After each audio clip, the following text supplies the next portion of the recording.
নাসিরউদ্দিন পাটোয়ারি কি জিনিস মির্জা আব্বাস সহ পুরো বিএনপি টের পাচ্ছে। নাসিরউদ্দিন পাটোয়ারির হুঙ্কারে বিএনপিতে তোলপাড়। পাটোয়ারি কি বিএনপি ভয় পায়? মির্জা আব্বাস ভয় পায়। দর্শক, এই পাটোয়ারিরা কি এটা বিএনপি বুঝতে পারে নাই। এই নাসিরউদ্দিন পাটোয়ারিরা মির্জা আব্বাসদের মতো ধান্দাবাজ চান্দাবাজ না। নাসিরউদ্দিন পাটোয়ারিরা 1 টাকা মেরে খেয়েছেন এরকম প্রমাণ কেউ দেখাতে পারবে না। নাসিরউদ্দিন পাটোয়ারিরা মির্জা আব্বাসের মতো আন্দোলন বিক্রিকারী না। আপনারা যারা জানেন না আপনাদের অবগতির জন্য জানাচ্ছি, মির্জা আব্বাস এক ভয়ঙ্কর বাটপার এবং এই চান্দাবাজের জনক। একে চান্দাবাজ বলা যাবে না, চান্দাবাজের জনক বাংলাদেশে, চান্দাবাজের গডফাদার। শহীদ উসমান হাদিকে ভালোবাসে না, শহীদ উসমান হাদির বিচার চায় না এমন মানুষ বাংলাদেশে নাই। আপনি যে দলই করেন, আপনি যে ধর্মের হন, আপনি যে বর্ণের হন, আপনি যেখানকারই হন, আপনি দেশি হন, আপনি প্রবাসী হন, প্রতিটা মানুষ শহীদ উসমান হাদিকে ভালোবাসতো এবং প্রতিটা মানুষের একমাত্র কামনা ছিল বিগত সরকারের কাছে উসমান হাদির যে খুনি ফয়সাল ওকে অ্যারেস্ট করার। উসমান হাদিকে খুনের ঘটনায় জড়িত প্রধান 2 আসামিকে কলকাতা থেকে গ্রেফতার করা হয়েছে। দাবি ভারতের বার্তা সংস্থা ANI এর। আটককৃতরা হলেন রাহুল ওরফে ফয়সাল করিম মাসুদ এবং আলমগীর হোসেন। তুমি কোন বাস তুমি আসছো এখানে মামলা করতে? ওনার টাইম নাই, ভদ্র কথা শিখুন। আমরা সভ্য সমাজে বসবাস করি, অসভ্য আচরণ করবেন না। অসভ্য আচরণ যদি করেন কিভাবে আপনাকে সভ্য করতে হয়, আপনাদেরকে সভ্য করতে হয়, এটা আমাদের ভালো করে জানা আছে। দর্শক, এই মুহূর্তে রীতিমতো একটা বড় ব্রেকিং নিউজ। সেই ব্রেকিং নিউজটা এসেছে ভারত থেকে। প্রফেসর ইউনূসের সরকার পরিবর্তনের পরে একটা বড় চমক আসলো ভারত থেকে। ওসমান হাদি হত্যার প্রধান আসামি ফয়সাল সহ 2 জন ভারতে গ্রেপ্তার হয়েছে। এইমাত্র খবর হচ্ছে বাংলাদেশে হস্তান্তর প্রক্রিয়া শুরু। প্রতিরক্ষা গোয়েন্দা সূত্র বলছে ভারতে গ্রেপ্তার হাদি হত্যা মামলার আসামি ফয়সাল এবং আলমগীরকে ইতিমধ্যে তাদের বাংলাদেশ হস্তান্তরের প্রক্রিয়া শুরু হয়েছে। যারা চুরি করেছে তারা উল্টোভাবে আরেকজন যে ভালো মানুষ, ভদ্র মানুষ, যে বিজয়ী হয়েছে তাকে পিছন থেকে ধাবড়ানো শুরু করেছে। কোচে যেভাবে মাছ ধাবড়ায় না মাছে কুচ ধাবড়ায়, বিষয়টা হয়ে এই মির্জা আব্বাস 2014 সালে খালেদা জিয়ার মার্চ ফর ডেমোক্রেসি যে আন্দোলন, সে আন্দোলন বিক্রি করে দিয়েছে হাসিনার কাছে। এবং আরো বিভিন্ন সময়ে 2014 সালের 5 জানুয়ারির পরে যে আন্দোলন, ওটাও কিন্তু বিক্রি করে দিয়েছে মির্জা আব্বাস। তো মির্জা আব্বাস যখন এই বিএনপির আন্দোলন জমে ওঠে তখন মির্জা আব্বাস আন্দোলন বিক্রি করে দিতেন।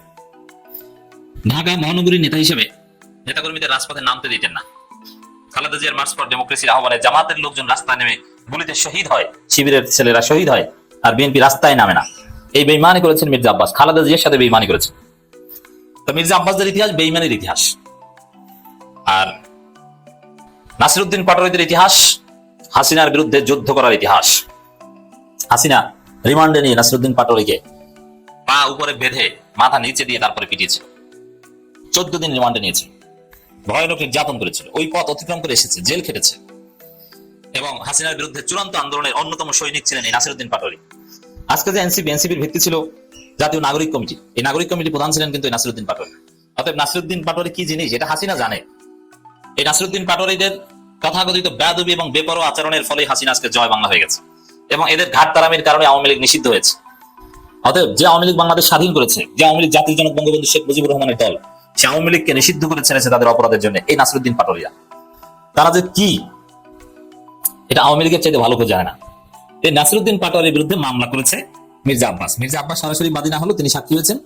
মির্জা আব্বাস করিয়েছেন মামলা, কারণ মির্জা আব্বাস ব্যাপক স্লেজিং এর শিকার হচ্ছেন, তাকে নিয়ে হাসি তামাশা হচ্ছে, বাচ্চারাও বলে যে মির্জা আব্বাস চান্দাব্বাস। এই যে পরিস্থিতি, তিনি এমপি, ভোট চুরি করে এমপি হয়েছেন, আবার টাকার বলে মন্ত্রী হয়েছেন, কারণ বিএনপির অন্যতম ফান্ড রেজার বা ফান্ডের যোগানদাতা মির্জা আব্বাস। তাকে মন্ত্রী না বানালে কেমন হয়? আবার ঢাকার যে সাম্রাজ্য, ঢাকার যে আন্ডারওয়ার্ল্ড, এগুলোরও অন্যতম ডন মির্জা আব্বাস। তাকে মন্ত্রী না বানালে তারেক রহমানকে বেকায়দা করতে হবে। তারেক রহমান ভয়ে তাকে মন্ত্রী মর্যাদায় উপদেষ্টা বানিয়েছে। ওদিকে যার এরকম পাওয়ার নাই কিন্তু বিতর্কিত, যেমন গয়েশ্বরচন্দ্র রায়, তাকে কিন্তু কিছু বানার নাই। কথা আছে, গুঞ্জন আছে যে গয়েশ্বরচন্দ্র রায় অলরেডি পদত্যাগ করেছেন, কিন্তু এটা গোপন রাখছে, সময় হলে তিনি এটা সামনে আনবেন।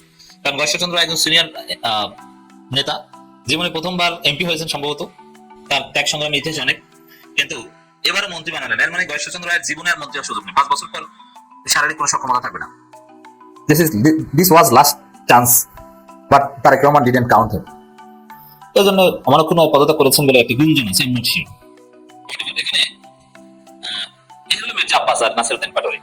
এখন নাসিরউদ্দিন পাটোয়ারির বিরুদ্ধে মামলা দিয়েছে মির্জা আব্বাস। ভেবেছিল যে পাটোয়ারিরা ভয় পাবে, ভয় পেয়ে কিছুদিন চুপচাপ থাকবে, কিন্তু দেখছে উল্টো অ্যাকশন। এমন গালি দিয়েছে, হ্যাঁ রিপিট গালি দিয়েছে। এখন বিএনপি ভয় থাকতে বলে কাঁপছে। এখন মজা, এখন নাসিরউদ্দিন পাটোয়ারি জনপ্রিয়তায় মামলা খাওয়ার পর নাসিরউদ্দিন পাটোয়ারি নিজেকে যে জায়গায় নিতে চান, তিনি আকাশচুম্বী উচ্চতায় উঠে গেছেন।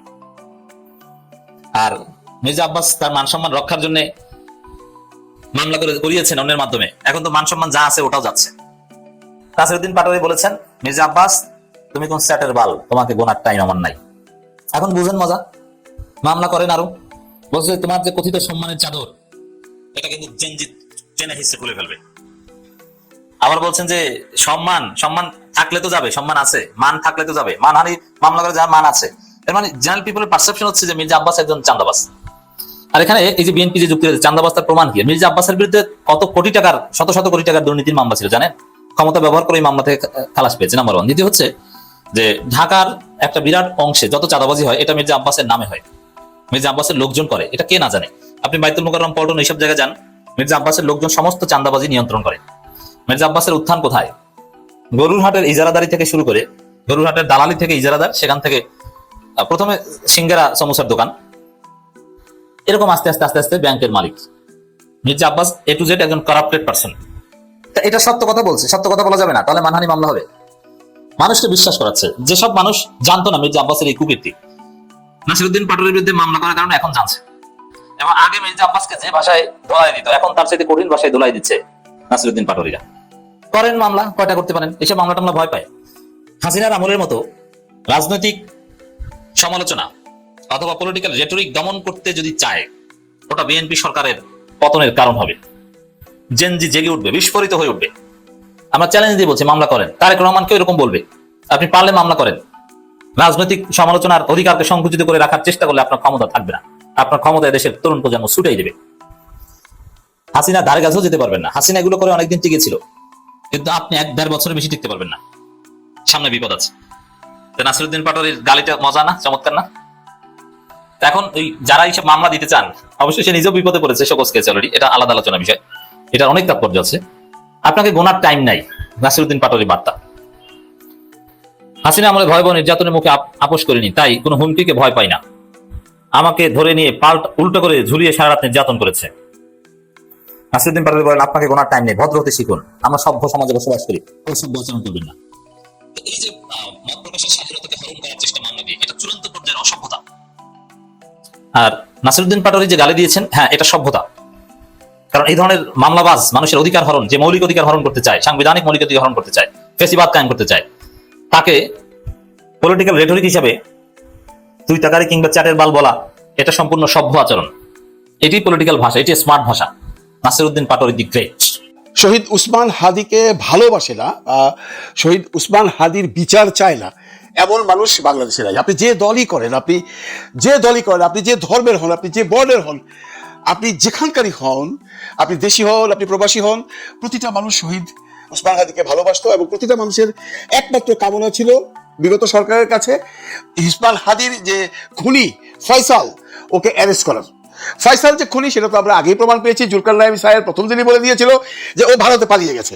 কিন্তু ওই সময়টায় যখন সে ভারতে পালিয়ে গেছে, ইউনূস সরকারের সময় ভারতের সাথে সম্পর্ক বাংলাদেশের এমনটি ছিল না যেটি আজকে হয়েছে এই নতুন সরকার আসবার পর। কারণ আপনারা জানেন, ভারত সরকার আগেই বলে দিয়েছে যে আমরা কোনো নির্বাচিত সরকার ব্যতীত ইউনূস সরকারের সাথে কোনো রকম সম্পর্ক করবো না। ইউনূস ছাড়ো ভারতকে অনেক অনীহা দেখিয়েছে, ভারতকে পাত্তা দেয়নি, ভারতের সাথে সম্পর্ক নষ্টই ছিল।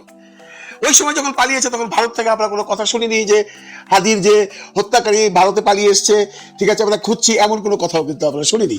কিন্তু সরকার পরিবর্তনের পর, মানে 12ই ফেব্রুয়ারির পর, তো পট পরিবর্তনের পর দেখা গেল গত শনিবার দিন উসমান হাদির খুনি ফয়সাল এবং তার সহযোগী আলমগীরকে পশ্চিমবঙ্গ পুলিশ অ্যারেস্ট করেছে বনগাঁ থেকে।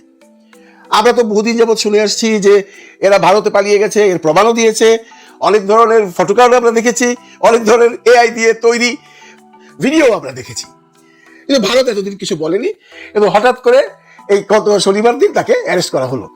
এখানে অনেকেই বলছেন এটা ভুয়া, এটা মিথ্যা কথা, আবার অনেকেই বলছেন না এটা মিথ্যা কথা নয়, এটা সত্য কথা। এই জন্য যে আইএসপিআর স্বীকার করেছে এবং ওনারা বলেছেন গোয়েন্দা তথ্য অনুযায়ী তাকে অ্যারেস্ট করা হয়েছে এবং তাকে বনগাঁ থেকে অ্যারেস্ট করা হয়েছে এবং তাকে বিধাননগর আদালত থেকে 14 দিনের রিমান্ডে নেওয়া হয়েছে।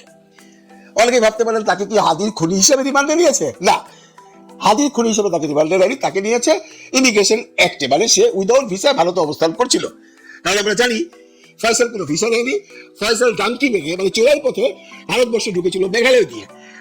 ঢুকবার পর সে বিভিন্ন সময় বিভিন্ন রকম স্ট্যাটাস সে দিয়েছে বা কেউ দিয়েছে, কখনো সে মুম্বাইয়ে, কখনো সে দিল্লিতে, কখনো সে বর্ধমানে, কখনো সে কলকাতায়, সেসব তাকে পাওয়া গেছে বনগাঁয়ে। বনগাঁ হলো বন্ধুরা যশোর থেকে যদি আপনি পশ্চিমবঙ্গে ঢোকেন, যশোরের পরে বেলাপোল, বেলাপোলের এই পারে বেলাপোল, ওই পারে পেট্রাপোল স্থলবন্দর, তারপরে যে এলাকাটা এটা নামে বনগাঁ, ওখান থেকে নাকি তাকে অ্যারেস্ট করা হয়েছে এবং বলা হচ্ছে সে বনগাঁতে এসেছিল আবার সুযোগ বুঝে বাংলাদেশে ঢুকে যেতে। এখন অনেকে প্রশ্ন করছে সে বাংলাদেশে আসবে কেন, সে তো জানে বাংলাদেশে আসলে তাকে ফাঁসির দড়িতে ঝুলতে হবে। কিন্তু এর ব্যাখ্যা আরেকভাবে দেওয়া যায়, যেটা আপনারা জানেন যে তার মা, বাবা, তার ওয়াইফ, তার ফিয়ান্সে, তার বোন সবাইকে কিন্তু ওই পূর্ববর্তী সরকার অ্যারেস্ট করে অদ্যাবধি রেখে দিয়েছে।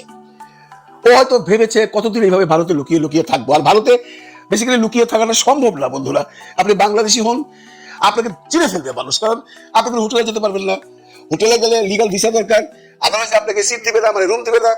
কারণ বাড়িতে যাবেন, ভারতবর্ষে বিশেষ করে পশ্চিমবঙ্গের যে মানুষগুলো আছে তারা যে এলাকায় থাকে সবার সবার বাড়ির সাথে একটা যোগাযোগ আছে, যেটা আমাদের দেশে বসে নাই। কারণ আমরা তো দেখছি যে আমার পাশের ফ্ল্যাটে কে থাকে আমি জানি না, কিন্তু ওখানটায় এরকম নয়। ওখানটায় একজনের সাথে আরেকজনের সম্পৃক্ততা আছে। কারো বাড়িতে কোনো মেহমান গেলে জিজ্ঞাসাবাদ করা হয় এবং জানতে ইচ্ছা করে, সবাই খুব কিউরিয়াস, কে কোথেকে এসছে, কতদিন থাকবে, ইত্যাদি ইত্যাদি।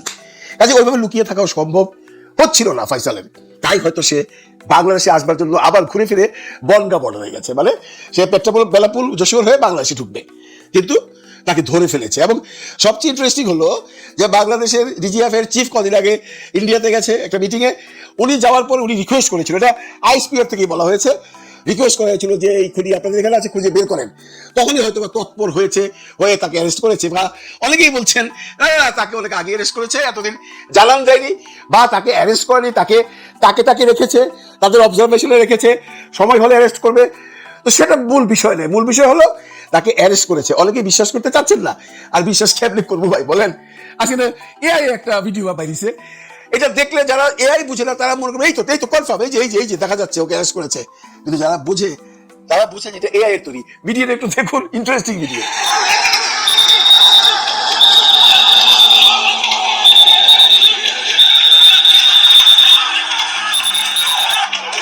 এই ভিডিওটা দেখলে কি বোঝা যায় বলুন তো? এই ভিডিওটা দেখলে বোঝা যায় যে এটা এআই দিয়ে তৈরি? বোঝা যায় না। ভারতীয় পুলিশ, ভারতীয় ড্রেস, পিছনে সাংবাদিক। কিন্তু আপনি যদি একটু ঘটের বুদ্ধি খাটান তাহলে আপনি বুঝে ফেলবেন যে হ্যাঁ এটা এআই দিয়ে তৈরি। তো এই এআই নিয়ে অনেক আলোচনা করছেন, বলছেন যে এটা বোধহয় ভুয়া নিউজ, যার জন্য অনেকে এই প্রশ্ন তুলছেন যদি তাকে অ্যারেস্ট করা হয়ে থাকে তাহলে ইনকিলাব মঞ্চ থেকে করে আনন্দ মিছিল দেখলাম না কেন? হয়তোবা ইনকিলাব মঞ্চ ওয়েট করছে সরকারিভাবে ঘোষণা আসবার, সরকারিভাবে ঘোষণা আসবে। কারণ অলরেডি বাংলাদেশ সরকারের সাথে তাদের একটা এগ্রিমেন্ট হয়েছে, শেখ হাসিনাকে পাঠাক না পাঠাক, অন্যদের পাঠাক না পাঠাক, হাদির এই খুনি ফয়সালকে অতি শীঘ্রই বাংলাদেশে পুশব্যাক করানো হবে। এই ব্যাপারে আপনারা নিশ্চিন্ত থাকুন। এবং এটাও বিশ্বাস রাখবেন, বর্তমান সরকার মানে বিএনপি সরকার, মাননীয় প্রধানমন্ত্রী তারেক রহমান সাহেব হাদি হত্যার বিচারটা করবেন এই জন্য যে ওনার যে সমস্ত ক্রিয়াকর্ম দেখছি এখন অব্দি, যা দেখছি আমরা বাহ্যিকভাবে যা দেখছি, তাতে মনে হচ্ছে he has a positive attitude, তার একটা মানে ভালো নীতি আছে। এইখানে যদি সে হাদির এই বিচারটা করে দিতে পারে তার পপুলারিটিও কিন্তু অনেক তুঙ্গে উঠে যাবে, এটা সে বোঝে। কাজেই ফয়সালকে এনে হাদি হত্যার বিচার হবে এবং তার পিছনে কোন কোন রাঘব বোয়াল আছে সবাই ধরা পড়বে। কারণ এখন আর সেই সাগররুনির দিনটা নেই, সাগররুনির সময় চলে গেছে। এখন নতুন সরকার, নতুন সূর্য, নতুন জনতা, নতুন জেএনজি। হাদি হত্যার বিচার না হলে এর দায় দায়িত্ব কিন্তু আমার বিএনপির কাঁধের উপরে পড়বে। সুতরাং আমরা আশা করতেই পারি যে খুব শীঘ্রই আমরা হাদি হত্যার বিচার কার্য সম্পাদন করতে দেখবো এবং এটা খুব সম্ভব বিএনপি তাদের পপুলারিটির স্বার্থেই অতি অল্প সময়ে, অতি দ্রুত সময়ে এটা নিষ্পত্তি করে তাকে ফাঁসি কাস্টে ঝুলিয়ে দিবে। এই হাদির কথা মনে হলেই পাশাপাশি সেই ঢাকা ৮-এর কথা মনে হয়ে যায়, যেখানটায় হাদি ইলেকশন করবার জন্য লড়ছিল। আপনাদের মনে আছে পাবলিক ফান্ড করছিল, পাবলিকের কাছ থেকে টাকা পয়সা নিয়ে এসে তার ইলেকশন কার্যক্রম পুরো করছিল বা চেষ্টা করছিল, মুড়ি বাতাসা খেয়ে মানুষের দাঁড়ে দাঁড়ে ভোটের জন্য গিয়েছিল। এবং এমনও দিন গেছে আমরা দেখেছি তাকে মতিঝিল কলোনি থেকে গায়ের উপর ময়লা পানি ফেলেছে, উনি খুব সুন্দরভাবে উত্তর দিয়েছিলেন, বলেছিলেন ময়লা পানি ফেলেন কোনো অসুবিধা নেই, ভোটটা আমাকে দিয়েন। সেই ঢাকা ৮-এর ভোট হয়েছে, হাদির পরিবর্তে সেখানে দাঁড়িয়েছিল নাসিরউদ্দিন পাটোয়ারি। সেখানে নাসিরউদ্দিন পাটোয়ারি মাত্র কয়েক হাজার ভোটে, ৫-৬ হাজার ভোটে হেরেছে মির্জা আব্বাসের সাথে। এবং আপনারা জানেন নাসিরউদ্দিন পাটোয়ারি ওই সময় মির্জা আব্বাস সম্পর্কে অনেক মানে চটকদার কথা বলে পাবলিকের মনোনিবেশ করতে চেয়েছে, তাকে চাঁদাবাজ বলে তাকে মেন্টালি খুব টর্চার করেছে। আমাদের স্পষ্ট মনে আছে গোলাম মালাল উনি একটা ব্লগে এসে বলছিল যে ইলেকশনটা যদি আরো 7 দিন পিছিয়ে যেত বা 7 দিন পরে হতো, তাহলে এই যে পাটোয়ারি যেভাবে মেন্টাল টর্চার করছে মিস্টার আব্বাসকে, মিস্টার আব্বাস হয় পাগল হয়ে যাবে, নয় মিস্টার আব্বাস হার্ট অ্যাটাক করে মরে যাবে। কথাটা কিন্তু হাস্যজ্জ্বলভাবে বললেও কথাটা খারাপ বলিনি, কারণ ওই সময় হাদির কথাবার্তা যে পরিমাণ হচ্ছিল সেটা কিছু কিছু মহল ভালোভাবে নিয়েছে, বা কিছু কিছু মহল কিন্তু এটা ভালোভাবে লাইলে। অনেকে বলে থাকেন পাটোয়ারি যদি এরকম নেগেটিভ কথা এত বেশি না বলতো তাহলে আরো বেশ কিছু ভোট সে পেত। আবার অনেকেই বলেন পাটোয়ারির নেগেটিভ কথার জন্য পাটোয়ারি এতগুলো ভোট পেয়েছে। সেটা শেষ, ইলেকশন শেষ, মির্জা আব্বাস জিতেছে, ডিক্লিয়ার।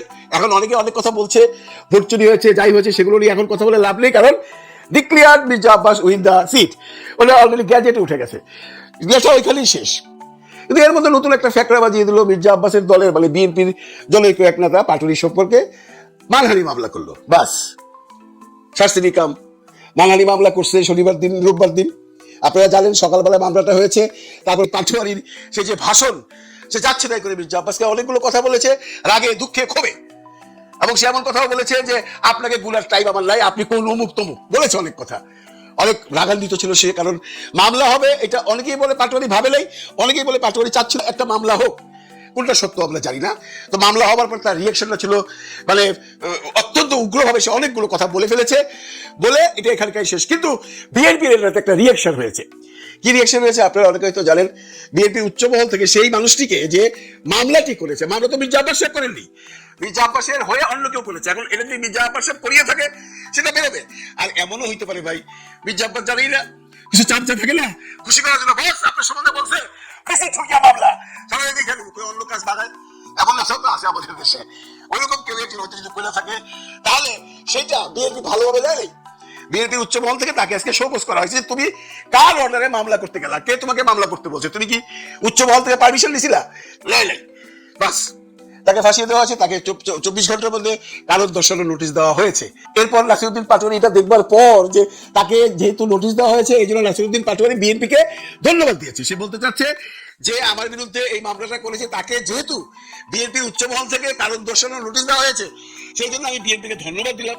এবং আমি যে কথাগুলো আজকে সকালে সংবাদ মাধ্যমে এসে বলেছি, আমি সেগুলো সব উইথড্র করলাম, লেখা চুকে গেল। কারণ এটা নিয়ে কোনো বারবারন্ত হোক এটা কিন্তু কেউই চায় না, আমরা কেউই চাই না, বিএনপি বিশেষ করে চায় না। কারণ আপনারা একটা জিনিস খেয়াল করে দেখছেন, বিএনপি বা জামাত বা এনসিপি এই মুহূর্তে কোন রকম ফ্রিকশনে যেতে চাচ্ছে না। তাদের কথা হলো 12 তারিখ অধিবেশন বসবে, তাদের মূল চাওয়া যেটা বা আমাদের সবার মূল চাওয়া যেটা সেটা হলো কি জুলাই সনদ বাস্তবায়ন। এইটা নিয়ে সবাই এখন আছে, বা বাংলাদেশের মানুষই আছে যারা এই আন্দোলনে ছিল বা যারা এই আন্দোলনকে সাপোর্ট করে।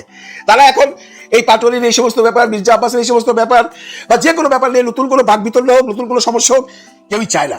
বিএনপিও চায় না, জামাতও চায় না, এনসিপিও চায় না। যে কয়েকটা ছোটখাটো মিছিল ফিছিল হয় বা বিভিন্ন রকম বয়ান দেওয়া হয়, এটা রাজনৈতিক বক্তব্য, এগুলো আসলে কাউন্ট করলে আপনি আপনার মাথা খারাপ হয়ে যাবে। এগুলো কাউন্ট করবেন না, কাউন্ট করবেন বড় বড় জিনিসগুলো। আজকে যেটা হয়েছিল পাটোয়ারিকে মামলা দেওয়ার পরে যে বিস্ফোরণ ঘটেছিল, এটা নিয়ে অনেক কিছু হতে পারতো। বিএনপি অত্যন্ত বুদ্ধিমত্তার পরিচয় দিয়ে এটা এখানে স্থগিত করে দিয়েছে, এটা একটা সুখের খবর। তা আজকে আমরা পরপর দুইটা ভালো খবর পেলাম। প্রথম খবর হলো ফয়সাল ধরা পড়েছে, দ্বিতীয় খবর হলো নাসিরউদ্দিন পাটোয়ারির সাথে মির্জা আব্বাসের যে এই বড় সমস্যাটা শুরু হয়েছিল সেটা একটা সমাধানের পথে গেছে, যা আলামত দেয় সামনে একটা ভালো দিন। আমরা বারবারই বলি আমরা কোনো নৈরাজ্যের রাজনীতি চাই না, আমরা বাংলাদেশে একটা সুন্দর রাজনীতি পরিবেশ দেখতে চাই এবং সুন্দরভাবে দেশটি চলুক, এটা আমরা সবাই প্রত্যাশা করি। ভালো থাকবেন সবাই, ভালো লাগবেন সবাইকে। আল্লাহ হাফিজ। দুপুরবেলায় গুলি করেছিল যে দুইজন মোটরসাইকেলে আরোহী, সেই দুজন অভিযোগ করা হচ্ছে তারাই ফয়সাল করিম মাসুদ এবং আলমগীর, যারা ওই দিনই রাতে সীমান্ত দিয়ে ভারতে পালিয়ে যায়। আজকে ভারতীয় গণমাধ্যম এবিপি আনন্দ তারা নিশ্চিত করেছে যে ভারতীয় বনগাঁ এলাকা থেকে, বনগাঁ সীমান্ত থেকে তাদেরকে গ্রেপ্তার করা হয়েছে। এবং এবিপি আনন্দ এটাও বলছে যে তারা বনগাঁ সীমান্ত দিয়ে পুনরায় বাংলাদেশে ফেরত যাওয়ার চেষ্টা করছিল, তাদেরকে সেখান থেকে গ্রেপ্তার করা হয়েছে। এবিপি আনন্দের নিউজের থেকে লাইভ থেকে সামান্য একটু শুনে আসুন, তাহলে বুঝতে পারবেন যে তারা নিশ্চিত করছে যে এই গ্রেপ্তারটা হয়েছে। গতকালকে রাতেবেলা গোপন সূত্রে খবর পায় একটা যে বনগাঁ সীমান্ত সেই জায়গায় দুজন বাংলাদেশি তারা অবৈধভাবে ভারতবর্ষে প্রবেশ করে সেখান থেকে তারা রয়েছে এবং সেই মতো সেই খবর পাওয়ার পর দুজনকে প্রথমে আটক করে। কিন্তু প্রথমে যারা জানতে পারেননি যে কারা, তাদের দুজনকে আটক করার পর যখন জানতে পারেন বেঙ্গল পুলিশ এসটিএফ করে ইতিমধ্যে তাদের ছবি সার্কুলেট করা হয়েছিল, বিভিন্ন জায়গায় জানানো হয়েছিল। সেখান থেকে জানা যায় যে এই দুজন আর কেউ না, এই দুজন হচ্ছে একেবারে ওসমান হাদি খুনের ঘটনায় যে প্রধান দুই অভিযুক্ত, যার মধ্যে ফাইজাল করিম মাসুদ, অন্যদিকে আলমগীর হোসেন। দর্শক, এবিপি আনন্দ যেটা বলার চেষ্টা করছে ভারতীয় পুলিশের তরফ থেকে সেটা হচ্ছে যে তাদেরকে চিহ্নিত করে গ্রেপ্তার করা হয়নি, তবে তাদের গ্রেপ্তারে এক ধরনের অভিযান ছিল। তাদেরকে অনুপ্রবেশকারী হিসেবেই প্রথমে গ্রেপ্তার করা হয়, তারপরে চিহ্নিত করা হয় যে এরাই সেই দুজন যারা হাদিকে মেরে বাংলাদেশ থেকে ভারতে পালিয়ে এসেছে। এদিকে যেটা বলা হচ্ছে, ছাত্রনেতা ওসমান হাদির মামলায় পশ্চিমবঙ্গ পুলিশের এসটিএফ এর হাতে গ্রেপ্তার এই দুজন, সেই দাবি করা হচ্ছে। গুরুতর এই অপরাধের পর দুই বাংলাদেশী নাগরিক দেশ ছেড়ে অবৈধভাবে ভারতে প্রবেশ করে ভারতের বনগাঁ সীমান্ত এলাকায় আত্মগোপন করেছিল এবং সুযোগ পেলে আবার বাংলাদেশে ফিরে যাওয়ার চেষ্টা করছিল, যেটা এবিপি আনন্দ জানিয়েছে। এই তথ্যের ভিত্তিতে পশ্চিমবঙ্গ পুলিশের স্পেশাল টাস্ক ফোর্স এসটিএফ অভিযান চালায়। অভিযানে গত রাতে এই ঘটনাটা ঘটে, যদিও খবরটা আমরা এইমাত্র পেলাম। মধ্যরাতে বনগাঁ এলাকা থেকে এই দুই বাংলাদেশী নাগরিককে আটক করা হয়। তারা রাহুল ওরফে ফয়সাল করিম মাসুদ, অন্যজন আলমগীর হোসেন। এসটিএফ সূত্রে জানা গেছে, তদন্তে বেরিয়ে এসেছে যে রাহুল ওরফে ফয়সাল করিম মাসুদ ও আলমগীর হোসেন মিলে বাংলাদেশের ছাত্রনেতা ওসমান হাদিকে হত্যা করে পালিয়েছে। পরে তারা মেঘালয় সীমান্ত দিয়ে অবৈধভাবে ভারতের ভূখণ্ডে প্রবেশ করে এবং বিভিন্ন স্থানে ঘোরাফেরা করার পর শেষ পর্যন্ত পশ্চিমবঙ্গের বনগাঁ এলাকায় আসে। সেখান থেকে সুযোগ পেলে আবার বাংলাদেশে প্রবেশের পরিকল্পনা ছিল তাদের। এই ঘটনায় একটি নির্দিষ্ট মামলা দায়ের করা হয়েছে। আজ তাদের সংশ্লিষ্ট আদালতে হাজির করা হলে আদালত তাদের পুলিশ হেফাজতে পাঠানোর নির্দেশ দিয়েছে। পুলিশ হেফাজতে এখন জিজ্ঞাসাবাদ করা হবে। ফয়সাল করিম মাসুদ তার গ্রামের বাড়ি পটুয়াখালী, আলমগীরের বাড়ি ঢাকায়। এই গ্রেপ্তারের পরে পুলিশ, কলকাতা পুলিশ থেকে এটাও বলা হয়েছে গণমাধ্যমকে যে বাংলাদেশের প্রশাসনের সঙ্গে যোগাযোগ করা হচ্ছে, যোগাযোগ করে তাদের পরিচয় সবকিছু নিশ্চিত করা হচ্ছে। এখন ব্যাপারটা আমার মনে হয় যা দ্য এন্ড হতে চলেছে।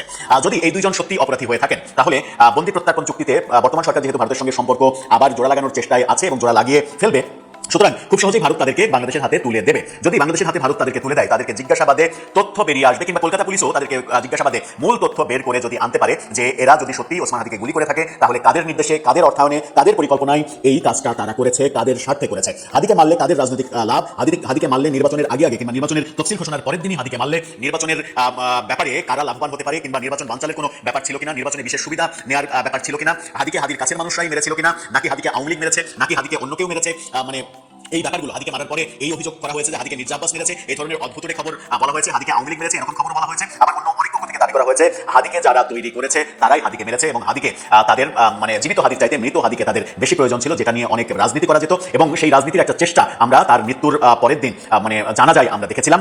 মৃত্যুর রাতে প্রথম আলো ডেইলি স্টার পুড়িয়ে দিয়ে এক ধরনের মানে অন্যরকম অবস্থা তৈরি করে দেওয়া হয়েছিল এবং জানাজার দিন একটা পরিকল্পনার কথা আমরা শুনেছিলাম যে কোনো একটা পক্ষ হাদির জানাজাকে কেন্দ্র করে, হাদির লাশটাকে ব্যবহার করে বিপ্লবী সরকার গঠন করার স্বপ্ন দেখছে। যদিও বাংলাদেশ সেনাবাহিনীর সচেতনতায়, তিন বাহিনীর সচেতনতায় এবং বিএনপির রাজনৈতিক বিচক্ষণতায় সেই চেষ্টা ভণ্ডুল হয়ে গিয়েছিল। এখন অবশ্যই বের করতে হবে, যেহেতু আসামিদের ধরা হয়েছে, তারা যদি সত্যিই প্রকৃত আসামি হয়ে থাকে, বের করতে হবে যে কাদের পৃষ্ঠপোষকতায় এই কাজটা করেছিল। এবং হাদির ঘনিষ্ঠ অভিযোগ আছে ফয়সাল মাসুদ, তিনি ছাত্রলীগের নেতা ছিলেন এক সময়। ছাত্রলীগের নেতা কিভাবে হাদির সঙ্গে এত ঘনিষ্ঠ হলো, এই ঘনিষ্ঠ করার পেছনে কারা ভূমিকা পালন করেছিল, কারাই এই বড় ছকটা তৈরি করেছিল। ভিডিওটা শুরু করবার প্রথমেই একটা প্যালেস দেখাই আপনাদেরকে। প্যালেস মানে রাজপ্রাসাদ। দেখুন, দেখছেন প্যালেসটা কত সুন্দর, কত বড়। এটা কিন্তু কোনো অটোমান সাম্রাজ্যের কোনো সম্রাটের নয়, এটা ডেনমার্কের রাজার প্রাসাদ নয়, এটা সুইজারল্যান্ডের কোনো ধনী ব্যক্তির নয়, বা কোনো আরব দেশের কোনো ধনাঢ্য ব্যক্তির নয়। এটা বাংলাদেশের সবচেয়ে ধনাঢ্য ব্যক্তি বলা হয় যাকে, সে বসুন্ধরা গ্রুপের মালিক সুবান সাহেব, ওনার প্যালেস এটা। বসুন্ধরা গ্রুপকে আপনারা সবাই চিনেন, ঢাকার যে যমুনা ফিউচার পার্ক, ওখান থেকে শুরু করে পিছনে যে জায়গাটা পুরাটাই বসুন্ধরা। বিরাট ওদের ইনভেস্টমেন্ট, বিরাট ওদের কন্ট্রিবিউশন টু দ্য কান্ট্রি, এবং ওরা বাংলাদেশের ধনীদের মধ্যে নাম্বার 1 এর দিকে আছে বলা যায়। এখন বাংলাদেশে যেটা হয়, তাদের কিছু টাকা পয়সা হয়ে যাবে, যারা ধনী হয়ে যায় তারা কিন্তু মিডিয়া খরিদ করে। আপনারা জানেন বাংলাদেশে যারা পয়সাওয়ালা মানুষ আছে সবাই একটা মিডিয়া আছে, টেলিভিশন মিডিয়া, টিভি মিডিয়া, বেশি জায়গায় আছে। বসুন্ধরার কালের কণ্ঠ, বসুন্ধরার বাংলাদেশ প্রতিদিন, তারপর খুব সম্ভব নিউজ 24, এসবই তাদের। ওনারা এগুলো কেন করেন আপনারা জানেন বন্ধুরা? যে যাদের অনেক টাকা পয়সা হয়ে যায়, তখন তারা সরকারে থাকতে চায়, ক্ষমতায় থাকতে চায়, মানুষের কাছে পরিচিত হতে চায়, মানুষকে বোঝাতে চায় যে আমি কে, তোমরা দেখো। যারা চিনে না তাদেরকে চেনাতে চায়। এটা one kind of business to. অনেক মানুষকে তারা এইখানে কর্মসংস্থান করে দিয়ে তাদের জীবিকা নির্বাহ করবার সাহায্য করে, সেটা একটা ভালো দিক। তো মেইনলি কথা হচ্ছে যে এটা তো ওয়ান কাইন্ড অফ বিজনেস। এটা শুধুই ব্যবসা না, এটা শুধুই ব্যবসা না। এই যে মিডিয়া কিনে বা মিডিয়া বানিয়ে সরকারের পাশে থাকা, বা সরকারকে একটু হুমকিতে রাখা, বা সরকারকে বোঝানো যে হুটহাট করে আমার পিছনে লাগবে না। আমি পিছনে লাগার কথা বলছি এই জন্য বন্ধুরা, আপনারা জানেন বসুন্ধরা সম্পর্কে বাজারে অনেক ইতিবাচক নেতিবাচক কথাবার্তা আছে। যেমনটি ধরুন, বসুন্ধরাকে অনেকে বলা হয় ওনারা পরের জমি দখল করে বড়লোক হয়েছে। আবার অনেকেই বলেন না, সুবহান সাহেব তার শ্রম, তার নিষ্ঠা, তার পরিশ্রম দিয়ে আজকে এই জায়গায় এসেছেন। আমি সেই বিতর্কে যাচ্ছি না। আমি কেন আজকে বিতর্কটা তুললাম, যে এরা সবসময় সরকারে থাকতে চায়। সেটা আমরা দেখেছি যে 5ই আগস্টের শেখ হাসিনার পতনের আগে 2-1 দিন আগে বাংলাদেশের যত মিডিয়া পার্সোনালিটি আছে বা বাংলাদেশের যত ধরনের ব্যক্তিগুলো আছেন, তাদের নিয়ে উনি একটা মিটিং করেছিলেন। আপনারা অনেকে সেটা দেখেছেন। সেখানে এই বসুন্ধরার যে মেইন মালিক বা সুবহান সাহেব, উনি শেখ হাসিনার ভূয়সী প্রশংসা করে গিয়েছেন এবং বলেছিলেন যে আপনি চালিয়ে যান ম্যাডাম, আমরা আপনার সাথে আছি, বাংলাদেশের ব্যবসায়ী আপনার সাথে আছে। বেশি দিনের কথা নয়, এই তো সেদিনের কথা, 1.5 বছর আগের কথা। তো তারপর সরকার পরিবর্তন হয়েছে, তারা আবার নিজেরা পরিবর্তন করে ফেলেছে নিজেদেরকে। এখন তারা ওই প্রফেসর ইউনূসের সময় ইউনূসের বিরুদ্ধে কোনো কথাবার্তা বলেনি, বরঞ্চ ইউনূসকে প্রশংসাই করেছে। ইউনূসের সাথে তাল মিলিয়ে 17 মাস পার করেছে। এখন এসছে আরেকটি সরকার, বিএনপি সরকার, ইলেকশন করে এসছে, ইলেকশনে প্রচুর সংখ্যাগরিষ্ঠতা পেয়েই তারা এসছে। এখন এই যে বিএনপি এসছে, বিএনপিকে কন্ট্রোভার্সিয়াল করবার জন্য বিভিন্ন মহল থেকে এখন বিভিন্ন ধরনের কথা উঠাচ্ছে। আমি বিভিন্ন মহল বলছি শুধু এই জন্য যে কন্ট্রোভার্সিয়াল কথাগুলো বাজারে এসছে এগুলো প্রমাণিত নয়, এবং যারা বলছেন যে বিএনপিকে জিতিয়ে দিয়ে জামাতকে হারিয়ে দিয়েছে, সেটা নিয়ে জামাত যা বলবার সেটা জায়গা মতো বলবে। কিন্তু যা সাধারণ জনগণের কাছে কি একটা ইমপ্রেশন আসলো যে বিএনপি ইলেকশন ইঞ্জিনিয়ারিং করে ক্ষমতা এসছে। কে বলেছে? তৎকালীন একজন উপদেষ্টা রিজওয়ানা হাসান। এটা নিয়ে অনেক ভিডিও হয়েছে, আপনারা এগুলো জানেন। সেটাকে আলাদা প্রসঙ্গ। রিজওয়ানা হাসান যে কোনোভাবেই হোক বিএনপিকে ছোট করতে চেষ্টা করেছে, কারণ বিএনপি ইঞ্জিনিয়ারিং করে হোক আর যেভাবে হোক বিএনপি সরকারে এসছে, এবং বিরোধী দল জামাত ইসলাম এনসিপি সেটাকে মেনে নিয়েছে। তাদেরকে সরকার গঠন করবে ক্ষমতা দেওয়া হয়েছে, তারা সরকার গঠন করেছে। সেই কন্ট্রোভার্সিটা বাজার থেকে যেতে না যেতে নতুন একটা কন্ট্রোভার্সি গতকালকে বা গত পরশুদিন বাংলাদেশ প্রতিদিন এবং কালের কণ্ঠ বাজারে বুম করে ছেড়ে দিল। সেটা হলো, দেখুন ইলেকশন হয়েছে 12 তারিখে ফেব্রুয়ারি মাসের। তো 9 ফেব্রুয়ারি আওয়ামী লীগের নিজস্ব ভেরিফাইড পেজ আছে, ওখানে যে কেউ একজন একটা প্রবন্ধ লিখেছেন, এবং সেখানে বেসিক্যালি বিরাট যে চেয়ারম্যান ছিল আশিকুর রহমান চৌধুরী, ওনাকে নিয়ে মূল আলোচনার বিষয়বস্তুটা ছিল। কিন্তু ওই প্রবন্ধটার শেষ দিকে গিয়ে বা ওই লেখাটার শেষ দিকে গিয়ে ওই লেখক বা ওই কলামিস্ট বলতে চেয়েছিল সেটা আমি স্ক্রিনে দেখাচ্ছি। ওনারা বলতে চেয়েছেন, আশিক চৌধুরী নিজে বলেছেন এটা মিরাকল। তার যুক্তি, গণ-অভ্যুত্থানের পরে এফডিআই সাধারণত নেতিবাচক হয়, কিন্তু বাংলাদেশে নাকি বেড়েছে। এটা কোন ধরনের গণ-অভ্যুত্থান সেটা স্পষ্ট করা দরকার। এখানে আসল মজা। বিদেশি অর্থায়ন, ইসলামিক জঙ্গি গোষ্ঠীর সহায়তা আর সামরিক বাহিনীর সমর্থন নিয়ে জুলাই মাসে দাঙ্গা বাঁধিয়ে একটা নির্বাচিত সরকারকে কুকুরে ফেলে দেওয়া হয়েছে। এটা কোনো স্বতঃস্ফূর্ত গণ আন্দোলন ছিল না, ছিল একটা সুপরিকল্পিত ক্ষমতা দখল। আর সেই ক্ষমতা দখলের পর যারা এসেছেন তারা নির্বাচিত হন, তাদের কোনো বৈধতা নেই। ডক্টর ইউনূসের সরকার একটা অবৈধ সরকার, আর আশিক চৌধুরী সে অবৈধ অবকাঠামোর একটা চাকচিক্যময় মুখপাত্র। ইউনূস সরকার অবৈধ ছিল, কথাটা বাদ করবেন, ইউনূস সরকার অবৈধ ছিল। সেটাকে তারা ওই হুবহু লেখাটাকে কপি পেস্ট বলবো না, ওটাকে ঘুরিয়ে ফিরিয়ে গত 2 দিন আগে কালের কণ্ঠ এবং বাংলাদেশ প্রতিদিনে বিরাট বড় আর্টিকেল ছেড়েছে। তার মূল কথা হলো ইউনূস সরকার অবৈধ ছিল। এখন মূল প্রশ্ন আসছে, ইউনূস সরকার যদি অবৈধ থেকে থাকে তাহলে এখানে অনেক কিছুকে অবৈধ বলতে হয়। ইউনূস সরকারকে যদি অবৈধ প্রমাণিত করা যায় তাহলে এই যে জুলাই আন্দোলন এটা অবৈধ, এই যে শত শত মানুষ মারা গেলেন, হাজার হাজার মানুষের উইকে গেলেন, সবই অবৈধ। এগুলো কোনো বৈধতা মামলা করে দিবি। সবচেয়ে বড় প্রশ্ন হলো, ইউনূস সরকার যদি অবৈধ হয় তাহলে বিএনপি অবৈধ, কারণ এই ইলেকশনটা অবৈধ, জুলাই সংস্কার এটা অবৈধ, এভরিথিং ইজ অবৈধ। হঠাৎ করে বসুন্ধরা এইটা কেন বাজারে ছাড়লো? এটার পিছনে অনেক অ্যানালিস্টরা বলছেন এটা বসুন্ধরার নতুন চাল। কারণ বসুন্ধরা চায় আওয়ামী লীগের ফেরত আসুক, বা বসুন্ধরা আওয়ামী লীগের একটি দল বা আওয়ামী লীগেরই মদতপুষ্ট একটি প্রতিষ্ঠান বলা হয়। এটা বলছে বিভিন্ন রাজনৈতিক বিশ্লেষকরা। তারা চায় এই ইউনূস সরকারকে যদি অবৈধ প্রমাণিত করা যায়, ইউনূস সরকারকে যদি অবৈধ প্রমাণিত করে এই নির্বাচনকে অবৈধ করা যায়, জুলাই সংস্কার সবকিছু যদি অবৈধ করা যায়, তাহলে বৈধ শেখ হাসিনা 2029 সালে যে ইলেকশন হবার কথা ওই পর্যন্ত শেখ হাসিনাই বৈধ। এমন একটি কথা বাজারে ছাড়বার পর পুরো বাংলাদেশের মিডিয়া পালা তোলপাড়। আপনারা অনেকেই জানেন না, কারণ এটা নিয়ে খুব একটা আলোচনা সমালোচনা হওয়া উচিত ছিল, কারণ ব্যাপারটা কিন্তু ফেলে দেওয়ার মতো নয়। ইউনূস সরকার অবৈধ বলা মানে আপনি একবার ভাবুন সমস্ত কিছু অবৈধ। তাহলে এখন অনেকেই বলছেন, অনেক রাজনৈতিক বিশ্লেষকরা বলছেন বসুন্ধরা একটা নতুন চাল দিয়েছে। আমার প্রশ্নটা অন্য জায়গায়, বসুন্ধরা যদি চাল দিয়ে থাকে দিতেই পারে, তাদের অনেক বড় সাংবাদিক কমিটি আছে, সাংবাদিকের দল আছে, এডিটর আছে, অ্যাসিস্ট্যান্ট এডিটর আছে, টেলিভিশনের বিরাট একটা মাধ্যম আছে। তারা কি নিজেরা কোনো সংবাদ উৎপাদন করতে পারে না? তারা কেন আওয়ামী লীগের ভেরিফাইড পোস্টে দেয়া সেই সংবাদটাকে কোট করে আজকে এই সংবাদটা বা কালকে এই সংবাদটা তারা ছাপালো? তাদের মধ্যে কি মেধার খুবই অভাব? তারা তো এই সংবাদটা অন্যভাবে বলতে পারতো, তারা কিন্তু অন্যভাবে বলেনি। তারা আওয়ামী লীগের যে ভেরিফাইড পেজ আছে সেখান থেকে এনেই ওনারা কোট করে সেটাকে কপি পেস্টের কাছাকাছি ছাপিয়ে দিয়েছে। তার উদ্দেশ্যটা কি? এখন রাজনৈতিক বিশ্লেষকরা বলছেন তাদের উদ্দেশ্য একটাই, সামহাও আওয়ামী লীগকে পুনর্বাসন করা। এর জন্য তারা ধীরে ধীরে এগোচ্ছে।